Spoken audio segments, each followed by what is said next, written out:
do I begin? Presumably, if you clicked on this video, you realize that tonight, because I'm a fucking moron, I went and saw Jem and the Holograms. I went in there with my eyes open. I knew it was going to suck.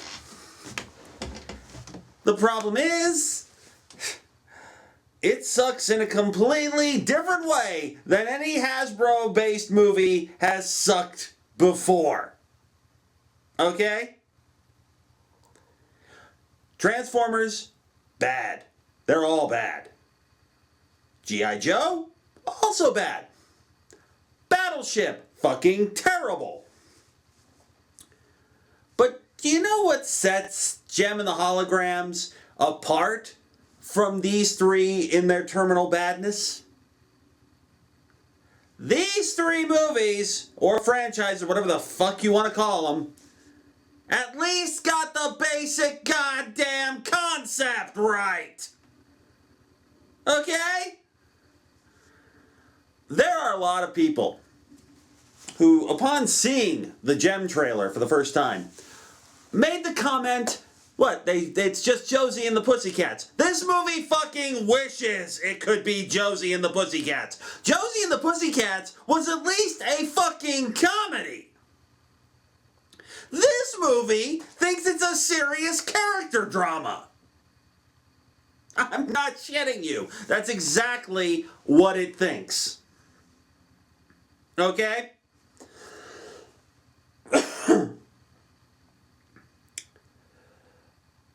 Oh, God. So, I live tweeted as much as I could. My phone died in the theater, so I wasn't able to live tweet the entire movie, but I got through about half of it. And, Jesus Christ, the sheer balls on John Chu and Scooter Braun and Jason Blum. These guys are the greatest con men in the history of cinema. Seriously, they are. Because they got you. All of you out there who were hoping for a shot at Hollywood stardom because of how much of a Jem fan you are. They got you to make half the movie for them. I'm not even kidding. Half of this movie is just clips from all the audition videos that people sent in thinking they were having a legitimate audition to get even a minor role in this movie. Well, you do. You do. You didn't get paid for it. You didn't get name recognition, but you did. Congratulations. You're in a fucking movie. Didn't get to meet any of the stars. Didn't get to go to the premiere. Didn't get shit. Because of that wonderful little phrase that happened when you put that in there, right in the fine print on the page.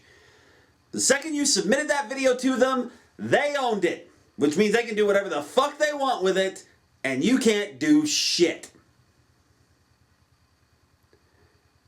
There is so much padding in this film. This film's nearly 2 hours long. Why? It didn't need to be. Well, honestly, it didn't need to be, period. The movie just did not need to exist, at least not in this form.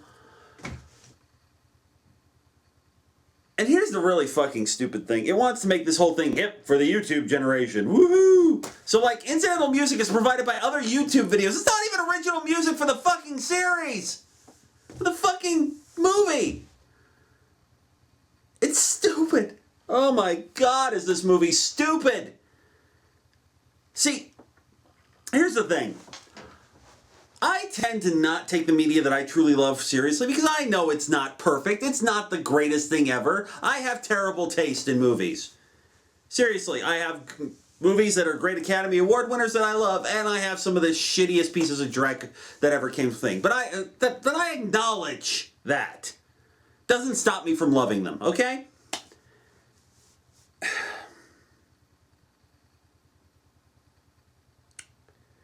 But what I never really got, as a result of having a healthy disrespect for the stuff that I love, is I never understood Fanboy Rage.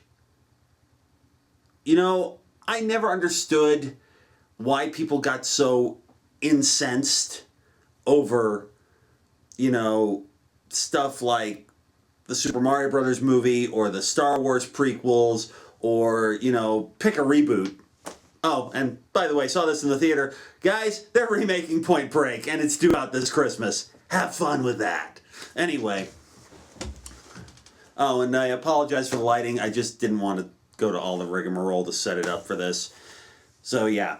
Excuse the fact that half my face is in shadow. I'm just pretty much just going off my bedroom light here. Anyway.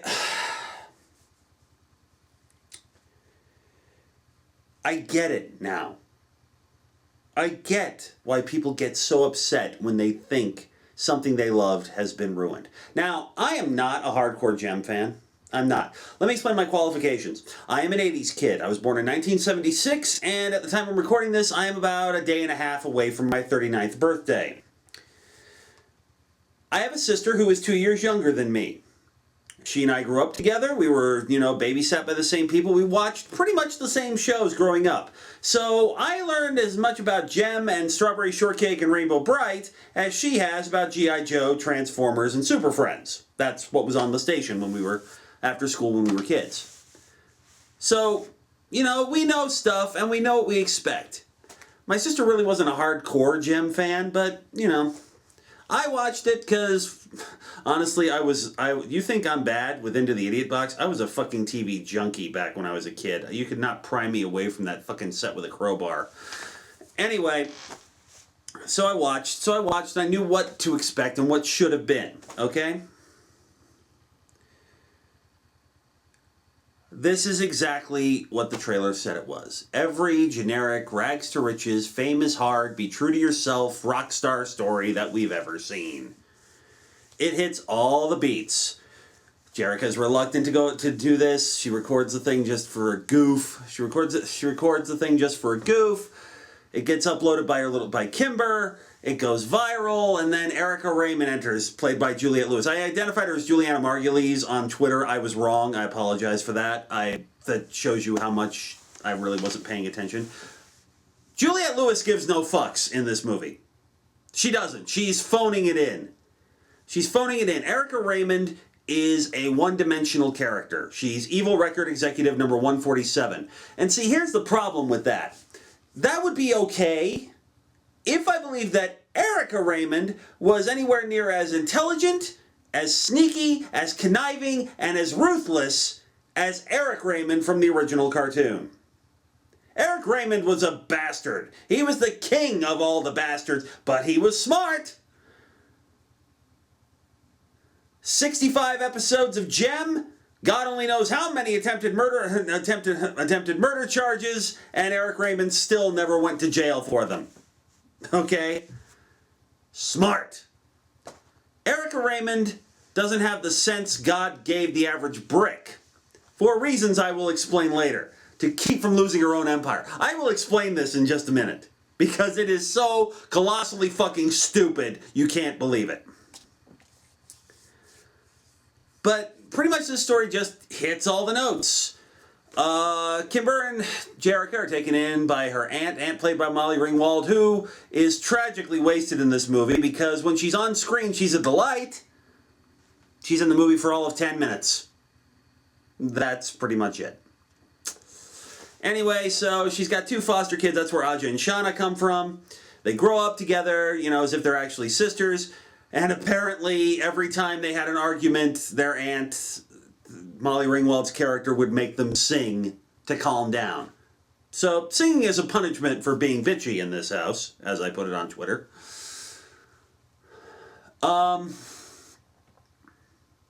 Anyway, the video of Jerrica just doing a song she wrote goes viral, and Erica Raymond wants to get her under contract, but wants her only, not her sisters. She plays hardball. They sign the whole thing. It's going to be like this big promotional thing where they do 3 random concerts in LA, and, you know, that's going to be the big promotion, and pretty much, you know, standard thing. Erica wants to mold Jerrica into Jem, into a corporate product that can be packaged and sold and whatnot and everything. She assigns Rio to kind of babysit the 4 girls and all that. And here's where stupid enters the picture, because guess what? In this movie, Erica is Rio's mother. Let that sink in for just a minute. Do you hear that sound? That is the sound of your brain imploding on how stupid that was.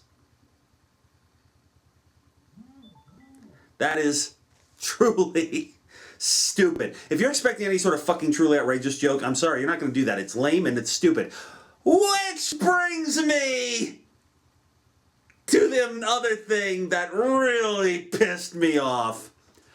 Now, we all know that one of the appeals of seeing something you loved from childhood on the big screen is to see all the catchphrases and all the taglines and all that stuff that's put in there. But the way you need to do it is do it in such a way that it feels natural.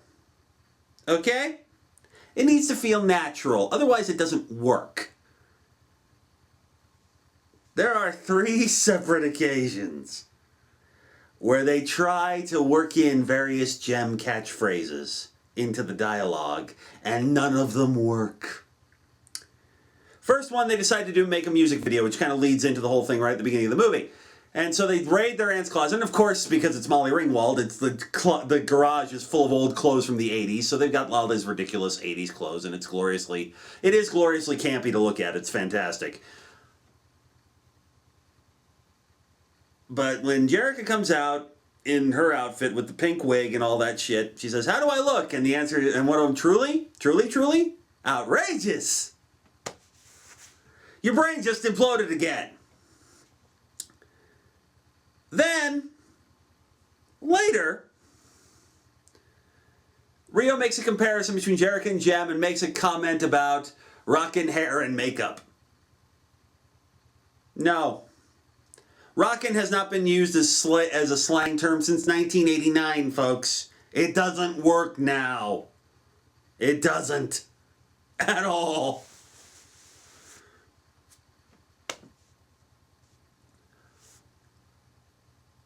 Third scene, where Jerica has the obligatory, "Oh dear God, I'm losing my identity. Everybody wants Jem, nobody wants me, blah, blah, blah, blah, blah." You know, the same thing that happened in the cartoons, only in this case just dumb and whiny rather than interesting or compelling. So Rio's talking to her and it's like, I know Jem is like all glamour and glitter and fashion and fame, and it's like, oh God. That was the point where I literally said, "Fuck you," in the theater. Thank God I was the only one there. Yeah. One showing tonight, ahead of everybody else. I was the only one in the theater. And it wasn't a big theater either. Everybody knows this thing's gonna fucking tank. The reviews are terrible. But I'm getting ahead of myself. This is why I don't really do vlogs, because I don't really follow a logical progression of things. I just jump around. But,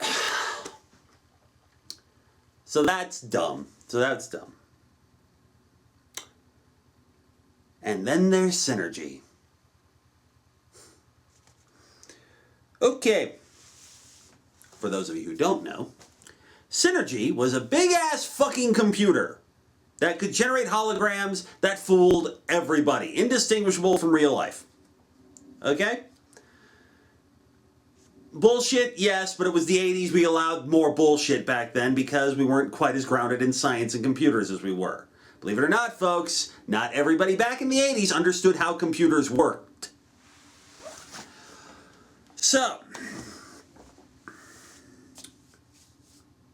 in the movie, Synergy is a robot. Yeah, doesn't talk, little, round, totally not ripping off BB-8 from Star Wars robot that Jerica's dad built. That's about the only thing that they got right in this. Synergy is a nickname. The actual designation of the robot is 5'1",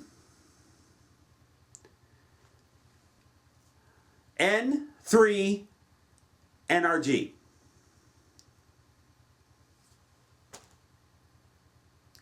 stupid. About the only good thing about Synergy, I'm going to say this, is that it's a practical effect. The robot is an actual puppet, and it works. And it works. I've always said that when you're going to have a puppet be a character, if you're going to have a character that's non-human, don't do CGI, do it as a puppet. People can work better. Or at the very least, do it mocap so the actor actually has something to react to. It works better. So, points to them for having, you know, an actual physical object there for the actors to interact with. Synergy actually kicks off this whole subplot in the Fame is Hard, Rags to Riches Rockstar story that we've all seen a dozen times, or more. Where her father, for some inexplicable reason, once he discovered he was dying, decided to take certain parts of Synergy, take them apart, hide them around Los Angeles, and send Jerrica on a quest to find them.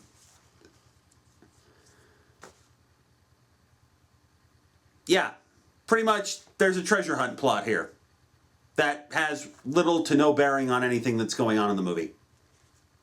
It doesn't, seriously. All it is Synergy appearing, her having Synergy suddenly becomes active for no good reason. They go and they find the first part put in, Synergy can start doing some more stuff, leads them to the second part put in, then they discover that the earrings, oh, the earrings are in here. They look nothing like they're supposed to. But I'm actually not one to quibble over minor details like that. The earrings are there, and they're in the last part, and they put it in, and what is it? It's a full-fledged 3D hologram of her dad saying goodbye. Wonderful. Closure. And that is the entire reason, and that is the entire use of Synergy in this movie. Has nothing to do with the Rock appearances, has nothing to do with it in there. The whole secret identity thing is stupid because anybody who matters in this story knows who the fuck Jem is. You know, people have criticized Jem for saying that the secret identity thing seems completely irrelevant. It's made even less relevant in this fucking movie. Oh, God.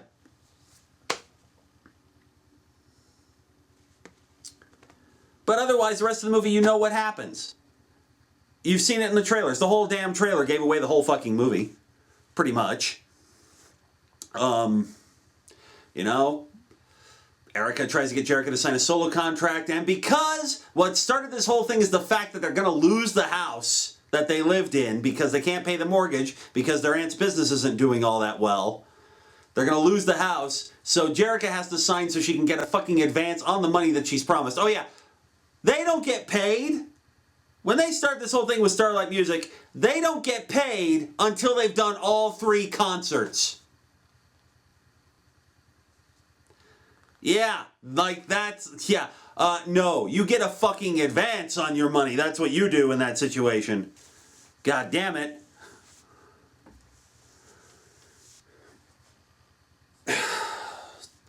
God. And I apologize for cursing so much, but Jesus, it's been a long time since a movie has pissed me off this much. And, you know, eventually, you know, and here's the thing. They have a framing device. They have Jerrica recording a confession. It's basically ripping off the same shtick that Eazy-A did, with her talking to the internet and trying to reveal everything. And what happens? We get through this whole movie with all this fucking unnecessary narration. Seriously, it's the worst type of narration there is in a movie like this, with this framing device. It's narration telling you shit that you already know. Shit you just saw. Shit that you can put together for yourself. If you're going to have a narrator, you need to set it up in such a way that the narrator is moving the story along while actually giving you new information to work with, not just recapping what you did before. Yeah, I know, coming from somebody who does these kind of videos, woohoo, big revelation, I'm a fucking hypocrite, whoop-de-goddamn-do. Moving on!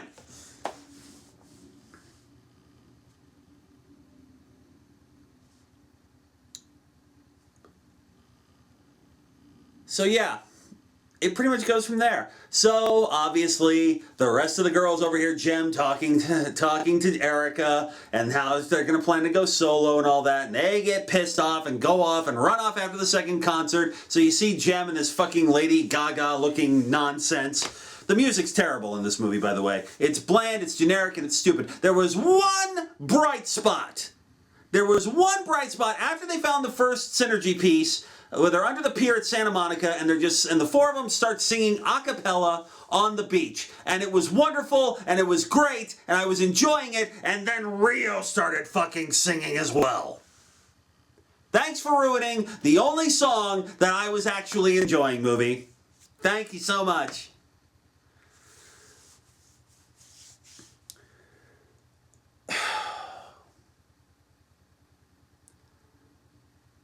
This movie takes itself way too fucking seriously. You know, people have criticized the Goosebumps movie for taking itself way too seriously. No.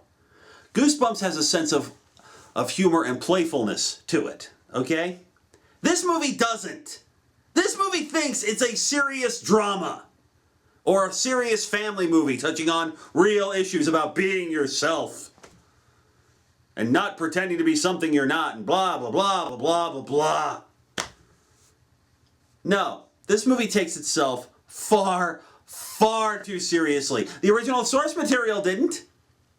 Jem was in peril pretty much constantly from minute one of any given episode. Which brings me to one of the dumbest things in the movie. One of the many complaints lodged about this movie is the fact that Jem and the Holograms are basically just teenagers, although what age they actually are, who knows? Old enough, apparently not old enough to not need a foster parent anymore, but yeah, old enough for Jerica and Rio to have a thing going. Well, how old they are, who the fuck knows? Really, who knows? Rio's clearly out of high school. I don't know if these girls are meant to be or not, because you never see them in fucking school. For all I know, this is a story that takes place during summer vacation. Who knows? Not me.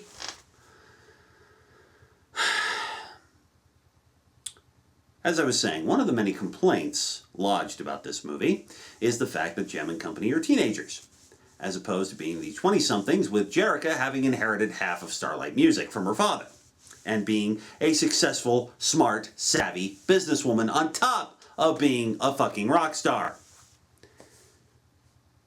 But we can't have that, can we? Because women don't run companies and movies! That's preposterous. If they do, they're obviously evil.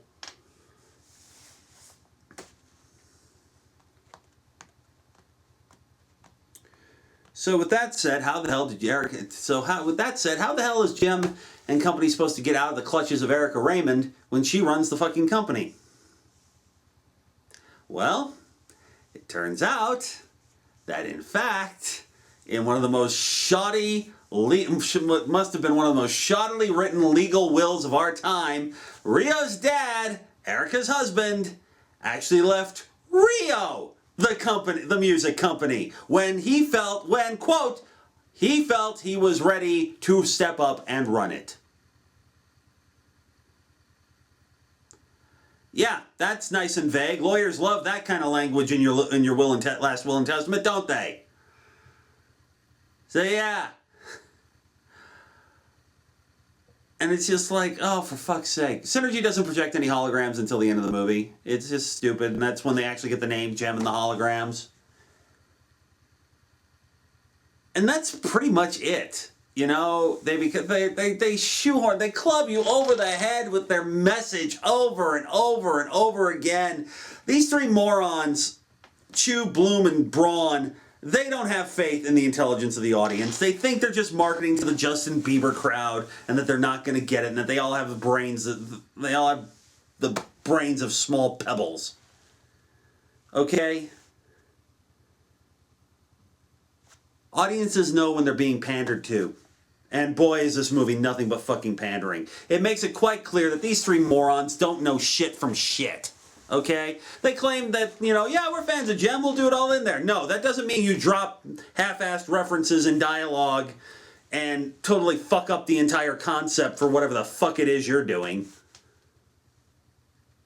And fool thousands of people across the country into making half your movie for you. I'm not kidding about the YouTube. So much of this crap is pulled directly from YouTube. And shooting it, most of it's fucking handheld. It's like, Jesus Christ, somebody tell Jason Blum that not every goddamn movie has to be found footage. And if it's not, it's either somebody holding a video camera, or it's something on security cameras, or what have you. It's like, half the movie's YouTube footage, the 35% is stuff on some camera that somebody's holding, or a security camera, and the remaining 15% is traditionally shot motion picture. Here's where things get really, really fucking dumb. No, pretty much it's really, really fucking dumb all the way through. But when Erica vetoes, and they're doing the initial makeover scene that you've seen God knows how many times and how many movies like this, Erica vetoes the earrings which her dad made. So what does she do? She takes the earrings from Jerica and says she'll keep them for safekeeping in her safe. Why? They're her fucking earrings! Just tell her not to wear them on stage! Jesus! But why do we do that? We do that so there's some sort of conflict, because God knows this movie moves at a fucking snail's pace as it is. Just to give an excuse for Jerica and Rio to break into Starlight Music to get the earrings so they can find the will that says that Rio owns the company. It's just so stupid. It's dumb. It is so dumb. Okay? It's dumb. And there have been some pretty dumb fucking movies throughout this year. There have. There's been Fantastic Four, there's been Pixels, there's been all sorts of just shit. But this one makes the cardinal sin of not even being visually interesting shit. Okay? A movie called Jem the Hoiograms, exactly 3 holograms, 2 maps, and Dad, and dear old dead Dad. Not really used for anything else. Oh, and the other thing, when they break in the thing and try to get out, apparently Starlight Music employs the dumbest motherfucking security guards in Los Angeles. This jackass gets distracted by YouTube videos uploaded to the security feed, and this makes absolutely no sense. And apparently, Jem's secret is a secret even to employees of Starlight Music, because Jerica's able to just waltz right out the front door in her Jem out, in a coat and the pink wig that she carried around, and get past the security guards that way, while Rio sneaks out while she distracts them. Brilliant. Gripping drama. Yeah. Oh, and the inevitable band breakup? Yeah, that lasts all of about 5 minutes. It comes, it goes, and that's pretty much it.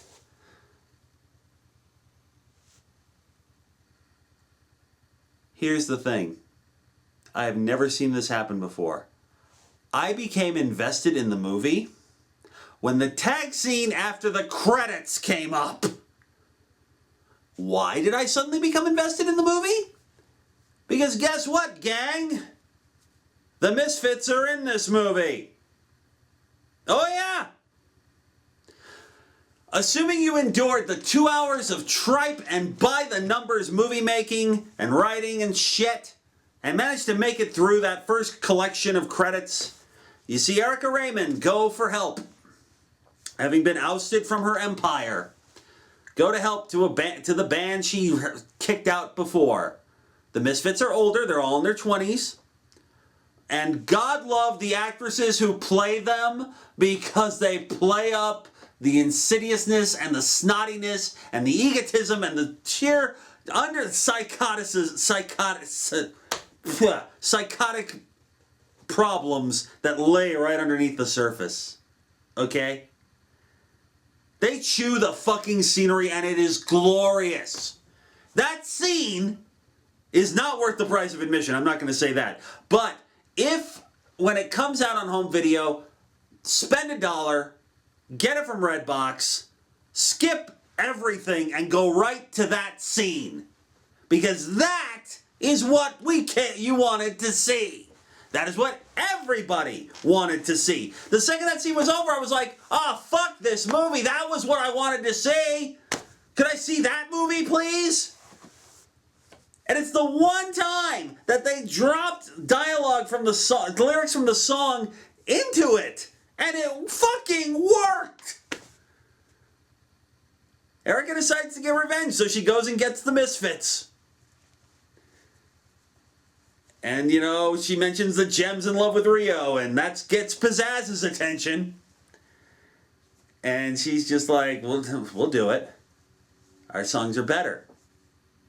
And we're gonna get her. It's just like, there! That's how you incorporate taglines and shit! Just as cheesy, but this movie needed to be cheesy. Not to the same extent as Josie and the Pussycats, no! But just enough, put your tongue in your fucking cheek. It's Jem. Yes, it's about empowerment and following your dreams and all that shit, but it's also about fucking ridiculous death traps and Perils of Pauline type situations. This whole thing, I mean, if it had been if the main plot had actually been the whole treasure hunt thing, that might have made the movie a lot more interesting. But no. No. Girls don't like that. No. Girls don't like adventure. Girls don't want any of that. Girls just want pretty, shiny things and being a rock star and being famous. That's all they want. That's all they want. You know, that's all they want, right? Although I do have to say this. The movie does score one very small positive point. In determining the characterizations of each of these kids, Aja, and I acknowledge that it would be, at the very least, kind of ethnically insensitive to do this because she's Asian. I acknowledge this, but it's still, I still consider it a positive.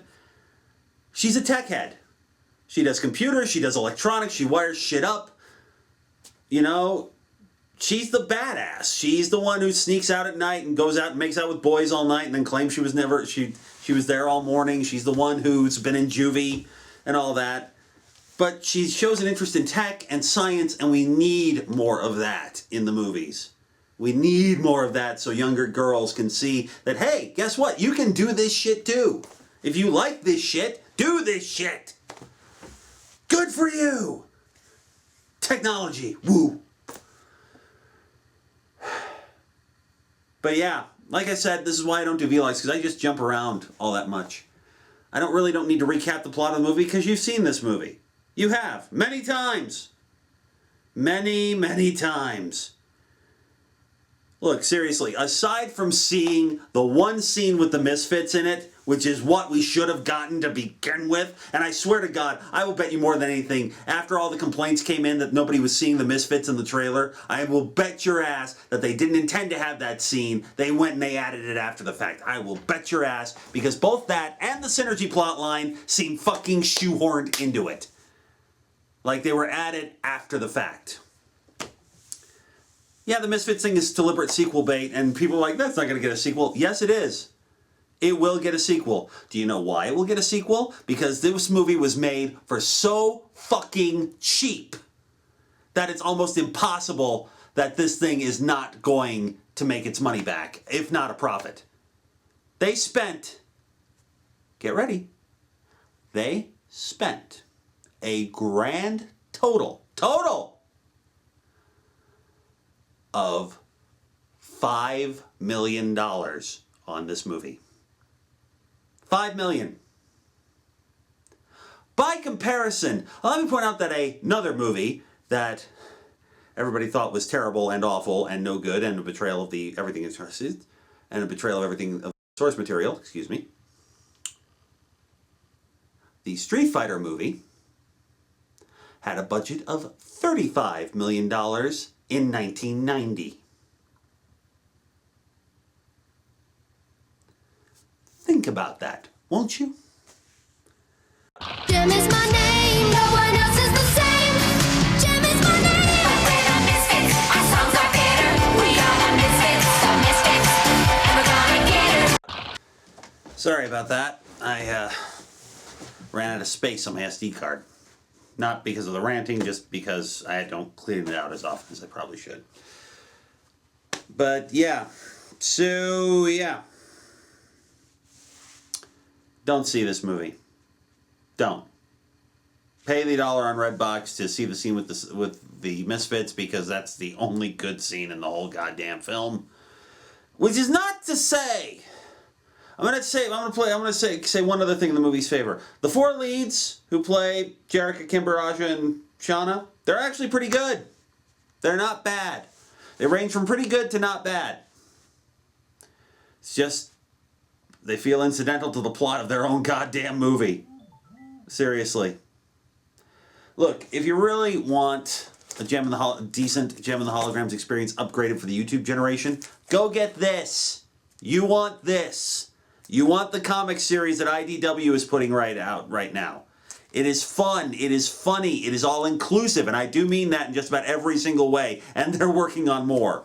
Okay? It is updated. It makes sense. It makes sense that Jerrica has a secret identity. It has synergy. It works. Get the comics. You'll enjoy them a lot more. I've kind of lost my train of thought because I had to delete so much shit off the card, so yeah, that's pretty much Jem and the Holograms. You know you're in trouble when you want one of the few good points you can give is they had a realistic puppet, they had a girl who was interested in science, and the only other bright spot in the whole thing, the Ratchet and Clank trailer was in front of it. Yeah, I'm not going to talk about the trailers because it's late and I have to go to bed and I have to get up at work tomorrow. So this video will probably go up a couple of days from now. I got to kind of edit these 2 parts together. So until then, this has been Cinematic Masochism. The things I do so you people don't have to. Good night. Jem,